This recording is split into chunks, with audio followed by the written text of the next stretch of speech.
Somehow কোনো কারণে যদি ওইখানে বলে বসে যে আমি সাকিবকে নিয়ে আবার একটু পার্সোনাল টাইম স্কুলে কাটাচ্ছি, অপু বিশ্বাস তার বাচ্চা নিয়ে ডাকতে আসলেন, উত্তরটা তখন আপনাদের কেমন লাগতো? আমি চাই না এজ এ মাদার আমার বাচ্চার কোনো একটা ব্যাড ইম্প্যাক্ট তার উপরে পড়ুক, that's it as a mother. আর আমি যেহেতু আমার ডিগনিটি, আমার ব্যক্তিত্ব, আমার ফ্যামিলি ব্যাকগ্রাউন্ড সবকিছু মিলে আমার কাছে মনে হয়েছে আমার সন্তান ইম্পর্টেন্ট। এটা অনেকেই আমাকে প্রশ্ন করেছে যে কেন সেম স্কুল না। আমার এখন আপনাদের কাছে প্রশ্ন, আমি তো সব কথার ব্যাখ্যা দিয়ে ফেলি বা করি, বেলা শেষে তো সেটা উত্তরটা খুব বাজে ভাবে আসে। দেখেন, একটু ব্যাক থেকেই বলি। নিশ্চয়ই।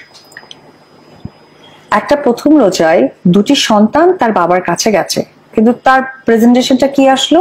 Personal time. কথাটা তো এইভাবেই আসতে পারতো যে একটু প্রথম রোজার দিন বাবা এক, সন্তান দুটো বাবার কাছে যাবে, বাচ্চা দুটোই ছোট ছোট, তারা বাবার কাছে গেছে, দেখা হয়েছে, শেষ।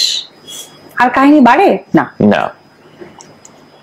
এখন মানে স্কুলটা এক, ক্যাম্পাস এক, ক্লাস আলাদা, ক্যাম্পাস এক, স্কুল এক, বাবা এক, বাচ্চা দুটো।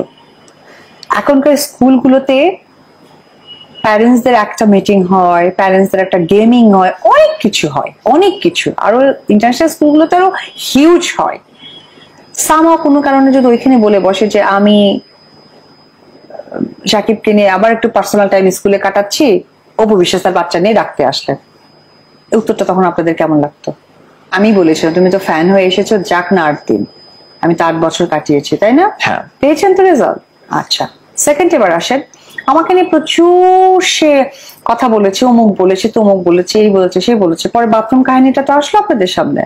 এটা ট্রু। যতই সে স্কিপ করে তারা আবার মিলেমিশে গেছেন। এটা কারণটা কি জানেন? কারণ ওই অপোজিটের যে ফ্যামিলিটা, তারা তো এস্টাবলিশড এবং তারা তো সম্মানীয়। তাদের ভুল হয়েছে, কিন্তু সে তো ইউজ টু আর ভুল এক জিনিস তো আর হয় না। দায়ী তো আবার আপনাকে করেছে অনেকে, কেউ। ওটা আমার কিছু না, এটা আমি কেন দায়ী? শাকিব খানের সাথেও কথা বলেছে ভাবি। তো এখন স্কুলের ব্যাপারটা তো আসাটা খুবই স্বাভাবিক, কিন্তু আমি চাই না এজ এ মাদার আমার বাচ্চার কোনো একটা ব্যাড ইম্প্যাক্ট তার উপরে পড়ুক, that's it as a mother. আর আমি যেহেতু আমার ডিগনিটি, আমার ব্যক্তিত্ব, আমার ফ্যামিলি ব্যাকগ্রাউন্ড সবকিছু মিলে আমার কাছে মনে হয়েছে আমার সন্তান ইম্পর্টেন্ট, দ্যাটস ইট। আর এর বেশি কিছু বলতে চাই না। তখন সাকিবের একটা ছিল, প্রিমিয়ার গাড়ি ছিল, এবং ওর একটা অ্যালোরিং ছিল, গাড়ির চাকা থামার পরে অ্যালোরিংটা ঘুরতে থাকতো জুড়ে জুড়ে। হ্যাঁ, তো ওটা তো বগুড়াতে একদম 1 নম্বর একটা গাড়ি আসছে। আমার বান্ধবী বলতেছে চল চল বাইরে যাই। তাই বললাম বাইরে যাবো, তুই কেমন আইসক্রিম খাওয়াবে এরকম? তাই বললাম আচ্ছা ঠিক। ও বলতেছে আচ্ছা ঠিক আছে, সবই খাওয়াবো চল। বললাম আবার দেখ মামা এসে হয়তো বসে আছে, কেউ আসবে না, চল এখন ক্লাস চলতেছে, স্যারের ফিটিং দিছে, কোনো সমস্যা নেই। স্যারকে বলছে স্যার আমাদের এই নোটটা করতেই হবে। আমরা জানতাম, আমরা অনেক অনুষ্ঠানে দেখেছি আপনি সাকিবকে বলছেন কবে বিয়ে করবেন, উপস্থাপক সহ আপনারা দুষ্টামি করছেন, তোমার বিয়ে খেতে চাই, কিন্তু ততদিনে আপনারা স্বামী স্ত্রী, আপনারা কয়েক বছর আপনারা সংসার করে ফেলেছেন, লুকিয়েছেন কেন? ক্যারিয়ার, এবং ক্যারিয়ার থেকে ইম্পর্টেন্ট ছিল দর্শকদের।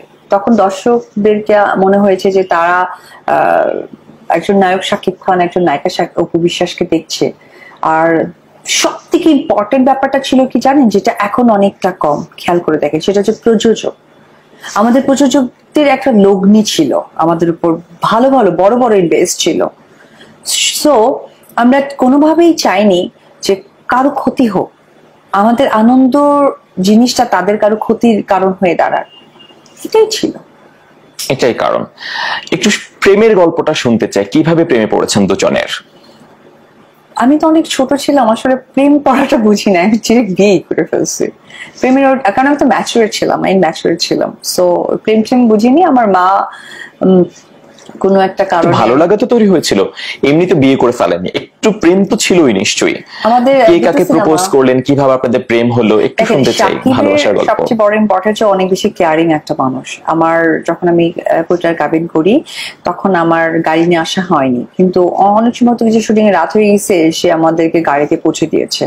তারপরে আমি কোটার কাবিন করে আবার কলেজে ব্যাক করি, কলেজ করি, যেমনটা করা দরকার। সব সিনেমা আমার আর হবে না, মা একদম নিষেধ করে। কোটি টাকার কাবিন তো প্রচুর ব্যবসা সফল সিনেমা। হ্যাঁ, ওটার শুটিং এর পর আর কি, রিলিজ হয়নি তখন। শুটিং এর পর আবার আমি আমার মতো কলেজ করছিলাম সবকিছু। তো কলেজে যেটা দেখতাম, হয় না যে সিনেমায় যে শুটিং গুলো হয়, নায়িকা কলেজে থাকে, নায়ক গাড়ি নিয়ে আসে, বড়লোকের ছেলে, এই তো এরকম হতো আমাদের। আমি কলেজে গেছি, তো সামহাও আমার বাবার সাথে আমার একটা কমিটমেন্ট ছিল, আমি যদি A+ পেতাম উনি আমাকে কম্পিউটার দিতে চেয়েছেন, আর A- পেলে আমাকে মোবাইল দিবে। তো স্টুডেন্ট ভালো ছিলাম, কারণ আমি অনেক বুদ্ধিমান ছিলাম, আউট নলেজ বেশি ছিল। তো সেই জায়গা থেকে বাবা খুব কনফিডেন্স যে তাহলে ও A+ই পাবে, আমাকে কম্পিউটার দিতে হবে, মোবাইলে যেতে হবে না।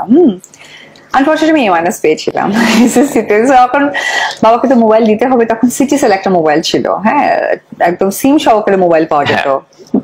হ্যাঁ। তো ওইটা আমাকে বাবা দিয়েছিল, তো আমি তার নাম্বারটা দিয়ে দিয়েছিলাম তাকে, কারণ উনি আমাকে টিস্যুর মধ্যে করে আইব্রু পেন্সিল দিয়ে নাম্বার লিখে দিয়েছিলেন। তো ও যখন আমাকে নাম্বারটা লিখে দিয়েছিল, তো আমার সিটিসেল মোবাইল, আমার তো ব্যাপারই আলাদা, ভাবসাব আলাদা, এইটুকু একটা ফোন। তো ওটা থেকে আমি ফোন টোন করতাম আমার এক বড় আপু রুমে গিয়ে, কলেজে গিয়ে। তো আমার সাথে কন্ট্রাক্ট করে, তো আমার এক বান্ধবী ছিল শিমিম, তো আমার বান্ধবী আমার মাঝে পিয়ন থাকতেন আর কি, অনেক কথা আমি বলতে পারছি না। আমার কাকা হয়তো গেটে এসে বসে আসছে, আমাকে কলেজে আমাকে খাবার দিতে যেত, কি রাগ উঠতো না? তো কাকাকে বলতাম, মানে তখন একটু আমার মানে ভাবটা বুঝতে পেরেছে, ঘুমাই না, ফোন খুঁজি, পড়াশোনা আর একদিকে, আমি আর একদিকে, এটা বাবা মায়ের বুঝতে পারে। তো ওই জায়গা থেকে আমার কাকা খালি একটু পরপর করে, কাকা নাহলে ছোট মামা নাহলে সেজো মামা, কেউ না কোনো খাবার দিতে যাবে। এটা একটা অদ্ভুত ব্যাপার, একটা করে ক্লাস শেষ হতো আর আমি একজনের কাছে খাবার রিসিভ করতাম, মানে আমাকে বিজি রাখতো। আবার ক্লাসে যে টিচাররা ছিলেন তারা তো আমাদের বাসার আশপাশেই ছিলেন কোনো না কোনো ভাবে, কাকা চিনতো, মামা চিনতো, তো তাদের কাছে আমার ইনফরমেশন হতো লোকে ক্লাস করছে না ক্লাস কোনো মিস করছে। আমি আগে থেকে একটু দুষ্ট টাইপের, আমি বাসের উপরে উঠে বসে থাকতাম যাতে স্যারেরা ক্লাসে খুঁজেও না পায়, আমার কমন রুমেও খুঁজে না পায়। তো ওই জায়গা থেকে আমার এক বান্ধবী পিয়ন, তো ওকে মনে হয় সাকিব ফোন করছে। তো সাকিব শুটিং করছিল সাবধানাপুর সাথে রসের বাইদান একটা সিনেমা। তো তখন সাকিবের একটা ইয়ে ছিল, প্রিমিয়ার গাড়ি ছিল, এবং ওর একটা অ্যালোরিং ছিল, গাড়ির চাকা থামার পরে অ্যালোরিংটা ঘুরতে থাকতো চুড়ে চুড়ে। হ্যাঁ, তো ওটা তো বগুড়াতে একদম 1 নম্বর একটা গাড়ি আসছে। তো আমার বান্ধবী বলতেছে চল চল বাইরে যাই। তাই বললাম বাইরে যাবো, তুই কি মানে আইসক্রিম খাওয়াবে এরকম? তাই বললাম আচ্ছা ঠিক, ও বলতেছে আচ্ছা ঠিক আছে সবই খাওয়াবো চল। বললাম আবার দেখ মামা এসে হয়তো বসে আছে, কেউ আসবে না, চল এখন ক্লাস চলতেছে, স্যারের ফিটিং দিছে, কোনো সমস্যা নেই। স্যারকে বলছে স্যার আমাদের এই নোটটা করতেই হবে। তো পরে আমার বান্ধবী আমাকে বলছে চল বাইরে চল, একটা সারপ্রাইজ সারপ্রাইজ আছে কি বলে। পরে দেখি যে গাড়ি নিয়ে, মানে কি ঢাকা, তো তখন তো মানে ঢাকার ডিস্টেন্স অনেক বেশি না, যে 4 ঘন্টা, এতক্ষণ পরে আর কি দেখা করলাম, কথা বললাম, এবং তখন সে জানালো যে একটা সিনেমার শুটিং সেটে সে বলছে যে শরীরটা ভালো লাগছে না, রেস্ট নিতে হবে, এটা বলে চলে আসছে। তো সেও অনেক ইয়াং না, তো ওই জায়গা থেকে আসলে এইরকম ভালো লেগেছে এই ব্যাপারগুলো থেকে। আসলে এই ব্যাপারগুলোর পরেই আরো আমার বেশি ভালো লাগাটা কাজ করে। তখন মনে হয় যে না, কাজ করা দরকার। এবং বাসায় এক প্রকার রাগারাগি কষ্টে কান্নাকাটি করেই, মানে বলেন না যে কান্নাকাটি করে চিপস খেতে চায় বাচ্চারা, কান্নাকাটি করে পরে পিতার আসন, চাচুয়ান, দাদিমা, 3টা সিনেমা ওর সাথে করা হয় ভিডিও ভাই প্রোডাকশনে। এন্ড ওই সিনেমাগুলো করতে করতেই আমার খুব পছন্দের একটি সিনেমা সাইন করা হয়েছিল, কথা দাও সাথী হবে, সনোর রহমান সোহান ভাই। এই আর কি আমার জার্নিটা স্টার্ট হয়ে গেল সিনেমার সাথে একদম। আচ্ছা, এরপরে আপনাদের পরিণয় কিভাবে, সম্পর্ক তো তৈরি হলো, পরিণয় এটা যখন কিভাবে? কথা দাও সাথী হবে সিনেমাটা আমরা শুটিং করছিলাম, তখন আমরা তো 3টা সিনেমা কাজ করেছি, তখন আমাদের আসলে বিয়ে শাদী কিছু ছিল না, কিন্তু আমাদের সখ্যতা অনেকটা বাড়ছিল। তো একটা সময় মা, আমি মিরপুরে থাকতাম, তো মা ব্যাপারটাকে খুব ভালোভাবে প্রথম থেকে দেখছিল না। আর আমি কিন্তু আমার মার সাথে যাতায়াত করতাম, হ্যাঁ, আমি কিন্তু কখনোই একা, কারণ আমি তো ইম্যাচিউর ছিলাম, তো ম্যাচিউর ছিলাম না। ম্যাচিউর হতে আমি সিনেমায় কাজ করিনি, কারণ আমি অনেক ছোটবেলায় কাজ করেছি। তো সেই জায়গা থেকে আসলে মা ব্যাপারটাকে এত রাগারাগি পর্যায়ে নিয়ে গেলেন, তখন একটা পর্যায়ে তাকে বলতেছিল যে এটা কি ধরনের কথা, এত ঘোরাঘুরি, এত কথাবার্তা কিসের, বা ঘোরাঘুরি কেন বা করতে হবে, মানে শুটিং এর ফাঁকে বা কিছু একটা। তো বললো ঠিক আছে তোমরা বিয়ে করে নাও। তো আমার মার ধারণা ছিল যে সাকিব তো ম্যাচুয়ার, তো সে তো করবে না, তার মানে সে নিশ্চয়ই আমার মেয়েকে না করে দিবে, তখন আমার মেয়েও ব্যাকে চলে আসবে, লাইক যেটা হয় আর মাদের ক্ষেত্রে, যে ইমোশনালি একটা কিছু করা।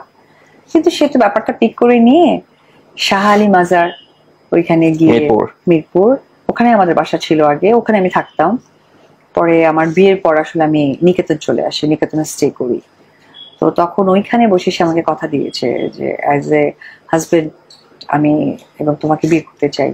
এই তখন কি আপনি রেডি ছিলেন? মানে সিনেমা আমি তো বিয়ে নায়িকারা বুঝতাম না, আমি বললাম না যে বিয়ে সম্বন্ধে আমার ওগুলো কিছু নেই, আমার কথা মা বাধা দিচ্ছে, সে বাধাটাকে অতিক্রম করতে হবে, that's it।